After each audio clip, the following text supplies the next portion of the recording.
U toku emisije Radio Amnezija koju vode i uređuju Milena Kačaventa i Teodora Balzak, njih dve su ugostile Marka Đedovića, Marka Janjuševića-Janjuša i Mensura Ajdarpašića, koji su sumirali utiske sa skoro održane Elitovizije. Janjuše, Mensur i ti ste višestruki pobednici Elitovizije, rekla je Teodora.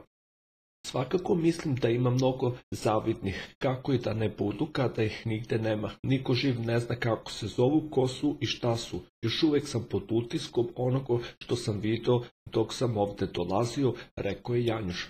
To su ljudi koji nema ni na mapi, neka su odneli nekoliko pobjeda, ko će drugi. Ne čudi me što smo Milen i ja odneli neke pobjede, jer kad vidim ostale jasno mi je što smo mi prvi. Mensur i Janjuš su bili odlični, rekao je Marko. Najlakše je da sedne neko u krevet i osporava nečiji uspeh, oni ne znaju ništa osim da nekoga osporavaju, rekao je Janjuš.